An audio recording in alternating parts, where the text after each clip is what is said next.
तो आत्मज्ञान की ये यात्रा, बढ़ती हुई हमारी यात्रा आत्मज्ञान की ओर अग्रसर, ओम का आश्रय, ओम का आलंबन, ओम का गुंजन, नियम नियम से स्मरण, शांति के साथ याद करो उस आत्मा को, मैं आत्मा हूँ, मैं आत्मा। क्योंकि ओम के आश्रय लेने से, ओम का गुंजन, ओम की स्मृति, अंतस्करण शुद्ध होगा आपका। अंतस्करण शुद्ध होना अनिवार्य शर्त है ईश्वर की। वो तब तक आत्मा में नहीं उतारेगा जब तक हमारा अंतस्करण पूर्ण 100%, 100% शुद्ध होना चाहिए। अब 98, 99 की कोई गिनती नहीं होती, यहाँ तक तो आओ। 80 के बाद तो आगे बढ़ो, आप 85, 90 तक पहुंचो तो आत्मज्ञान हो जाएगा। तो आत्मज्ञानी, पिछले इसमें मैंने बताया था कि ज्ञानी, आत्मज्ञानी, अज्ञानी, ये होता क्या है? अज्ञानी है कौन है? ज्ञानी वो कौन है? और आत्मज्ञानी वो कौन है? और ब्रह्मज्ञानी कौन है? अज्ञानी तो अज्ञानी है, निरंतर संसार में व्यस्त है, संसार में लय है, डूबा हुआ है संसार में, विकारों में, विकृतियों में, विषयों में, जिसको अपने आने वाले समय का, भविष्य का, अगले भव का कोई, किसी प्रकार का कोई वो नहीं, कुछ भी सोच में नहीं आता उसको। वो अज्ञानी है, अपने अज्ञानता में डूबा पड़ा है, उल्टा सीधा अभक्ष भोजन ले रहा है, गंदी आदतों में है, विषयों में है, विकारों में है, शराब सिगरेट सब। वो अज्ञानी है। ज्ञानी जिसको ये पता पड़ गया कि मुझे भव सागर की पार जाना है, भव सागर की उस पार चले जाना है, अब मुझे इस संसार से नहीं, संसार की ओर नहीं, ईश्वर की ओर जाना है। फिर वो यात्रा के लिए रास्ता ढूंढता है, लोगों से मिलता है, जुलता है, सत्संग सुनता है। ये ज्ञान की ओर बढ़ रहा है। ज्ञान की ओर बढ़ते बढ़ते बढ़ते सत्संग सुना उसने, साधन किया, साधना की, निरंतर ईश्वर में रत रहा, मंत्र जपा, अंतस्करण की शुद्धि हुई। अंतस्करण की शुद्धि हुई, ईश्वर का अनुग्रह हुआ, ईश्वर ने हमें आत्मा में उतार दिया।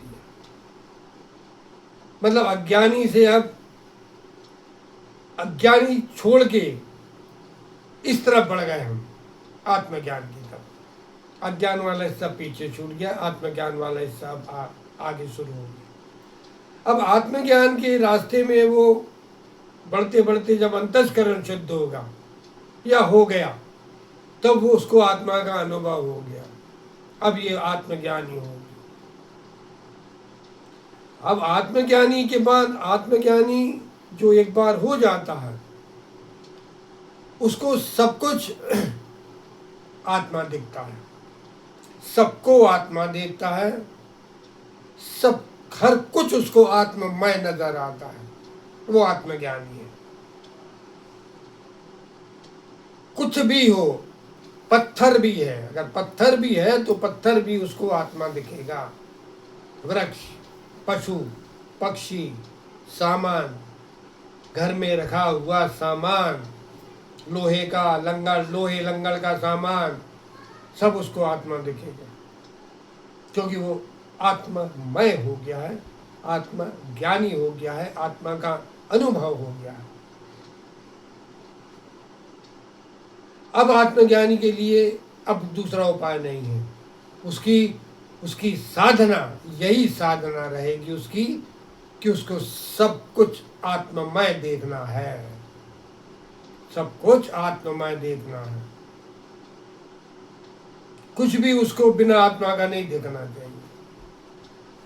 याद पहले आ जाए कि ये जो भी सामने है आत्मा है। अब उसको इसी आत्मा में रह के साधना करना है, ये आत्मा साधना है उसकी। अब उसको मंत्र वगैरह नहीं पढ़ना, मंत्र बोलना नहीं है, किसी ईश्वर की उपासना नहीं करना है, साधन कुछ नहीं करना है। बस उसका साधन ही ये साधन रहेगा कि सब सारा संसार आत्ममय दिखे। अब आत्मज्ञानी के बाद स्टेप बाय स्टेप आगे बढ़ता जाता है आत्मज्ञानी, और फिर एक दिन एक फिर विस्फोट होता है भीतर। उस विस्फोट में आवाज नहीं आती। ज्ञानी को भी जब आत्मज्ञान होता है तब भी विस्फोट तो नहीं होता है, बस अनुभव में आत्मा आ जाती है। ये समझना, खूब बड़ा कोई बम बोलेगा, कोई फटाका बोलेगा, कोई आवाज आएगी, ऐसा कोई आवाज नहीं आती। बड़ा सूक्ष्म में, बड़ा शून्यता में अनुभव हो जाता है, बिना किसी आवाज के, बिना किसी। नहीं तो आप सोचो कि कोई बड़ा भारी आवाज आती होगी तब विस्फोट बोलना पड़ता है। विस्फोट क्योंकि वो विस्फोट ही है, उसको विस्फोट ही बोलना अच्छी बात है और बोलना उचित है। तो फिर आत्मज्ञानी में एक विस्फोट होता है और आत्मज्ञानी से ब्रह्मज्ञानी के यात्रा पे निकल जाता है। ब्रह्मज्ञानी की यात्रा में होता यह है कि आत्मज्ञानी को सब कुछ आत्मा दिखता है, सब कुछ। ब्रह्मज्ञानी जब हो जाता है, वो ब्रह्मज्ञानी का ये सिंबल है कि किसी व्यक्ति के साथ ये घटना घटने लगी तो समझ लो वो ब्रह्मज्ञानी है। वो क्या घटना होती है कि अब देखो यहाँ पर समझना बात को अच्छे से। आत्मज्ञानी सबको आत्मा देखता है, ब्रह्मज्ञानी सब में खुद को देखता है। ये एक विलक्षणता आ जाती है ब्रह्मज्ञान। सब चीजों में, यहाँ तक कि मूर्ति, मंदिर, मूर्ति जो भी है, भगवान की मूर्ति, हनुमान जी की मूर्ति, रामचंद्र जी की मूर्ति, कृष्ण भगवान की मूर्ति, शिव भगवान का शिवलिंग या मूर्ति, ब्रह्मज्ञानी की ये विलक्षणता है। ब्रह्मज्ञानी बड़ा शांत रहता है। ब्रह्मज्ञानी इन सब चीजों में स्वयं को देखता है। हनुमान जी के सामने हाथ जोड़ेगा मगर वो हनुमान जी की मूर्ति में खुद को ही देखता रहता है, खुद को। ऐसा नहीं कि मूर्ति नहीं दिखती है, मूर्ति भी दिखती है, लेकिन मूर्ति फिर दिखती है। पहले वो स्वयं को देखता है, पहले स्वयं दिखता है उस मूर्ति में उसको, बाद में मूर्ति देखता है। वो कोई भी मूर्ति हो, कोई भी स्थान हो, आकाश हो, पृथ्वी हो, वृक्ष हो, पेड़ पौधे, पशु पक्षी, जीव, मनुष्य, सब में वो अपने आप को देखता है। क्योंकि उसका ब्रह्म तत्व, उसका ब्रह्म तत्व विराट हो गया, ब्रह्म तत्व प्रकट हो गया उसमें आत्मज्ञान के बाद। आत्मज्ञानी एक स्टेप नीचे है ब्रह्मज्ञानी से, है वो भी विलक्षण तत्व, क्योंकि आत्मा ही विलक्षण तत्व है। और जब आत्मा उपलब्ध हो गई तो उसकी विलक्षणता और बढ़ गई। ब्रह्मज्ञानी और विलक्षण तत्व आ गया। ब्रह्मज्ञानी को सब में वो स्वयं को देखता है और आनंदित होता है, आनंद विभोर हो जाता है वो अपने आप को देखते हुए सब में। वो भगवान की आरती भी लेगा, अगर आरती उठाएगा करने के लिए, तो वो उसको ये लगेगा कि मैं तो अपनी ही आरती कर रहा हूँ, मैं अपनी ही आरती कर रहा हूँ, क्योंकि उसको मूर्ति में स्वयं देख रहा है वो अपने आप, उसको स्वयं दिखता है अपना।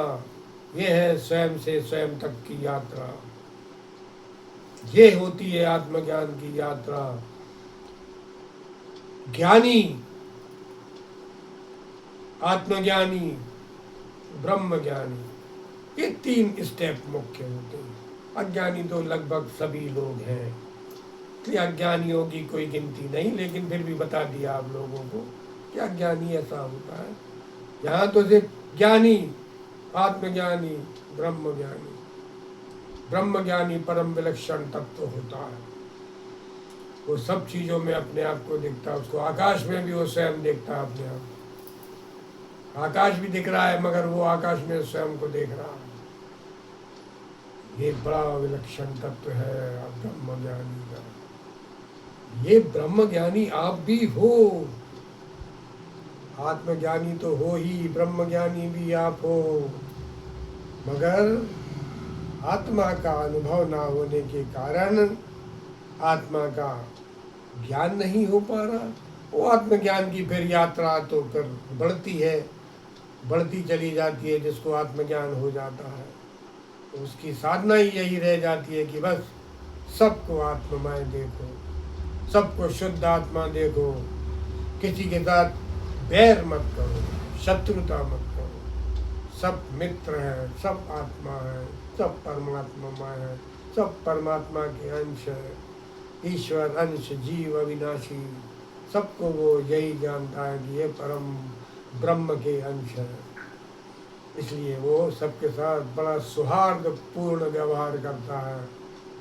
और फिर ब्रह्मज्ञानी तो ब्रह्मज्ञानी होता ही है। ब्रह्मज्ञानी सब में अपने आप को देखता हुआ आनंद विभोर हो जाता है। मैं शुद्ध आत्मा हूँ, मैं कृष्ण की जैसा शुद्ध आत्मा हूँ, मैं राम के जैसा शुद्ध आत्मा हूँ। ये आत्मज्ञान की यात्रा आगे बढ़ती रहेगी, बढ़ती जाएगी और नई नई चीज़ें आपको पता पड़ती जाएगी अगले